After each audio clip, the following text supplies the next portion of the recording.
Kata siapa menambah follower atau subscriber itu sulit?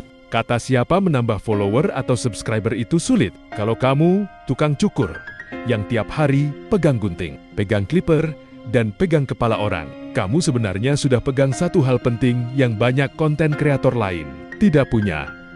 Cerita nyata. Banyak orang di luar sana sibuk cari ide konten. Kamu duduk saja di kursi kerja. Ide datang sendiri. Setiap kepala yang datang itu cerita. Setiap rambut yang jatuh itu proses. Setiap cermin yang memantulkan senyum pelanggan itu kepuasan.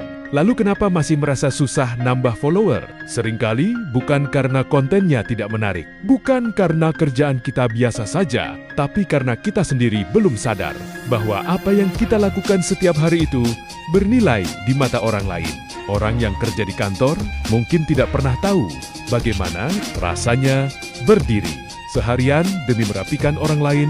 Mereka tidak tahu bagaimana rasanya fokus di garis tipis antara rapi dan rusak. Mereka tidak tahu bagaimana rasanya pelanggan diam, lalu berdiri, melihat cermin, dan tersenyum puas. Hal-hal seperti itu buat kita biasa.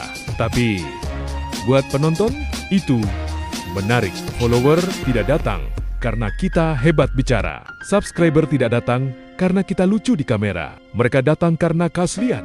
Dan tukang cukur punya itu. Tidak perlu studio, tidak perlu lighting mahal, tidak perlu konsep rumit. Cukup kursi cukur, cermin, dan kerja nyata. Konten yang paling kuat bukan yang paling rapi editannya, tapi yang paling jujur ceritanya. Saat kamu upload proses cukur pelanggan kampung dengan serius, itu real. Saat kamu tetap kerja, walau panas dan lelah, itu real. Saat pelanggan antre karena percaya hasil tanganmu, itu real. Orang tidak hanya follow konten, mereka follow perjalanan.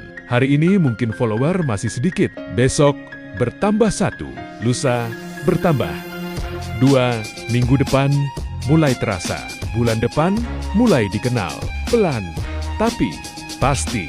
Yang membuat follower sulit bukan algoritma, bukan platform, bukan nasib. Yang membuat sulit adalah berhenti sebelum dikenal. Banyak tukang cukur sebenarnya bisa terkenal, tapi berhenti upload, berhenti cerita, berhenti konsisten. Padahal rahasia terbesar menambah subscriber itu sederhana. Terus muncul lagi, muncul lagi, muncul lagi. Sampai orang sadar, ini tukang cukur yang sering lewat di beranda gue. Lalu mereka klik follow, bukan karena dipaksa, tapi karena sudah familiar.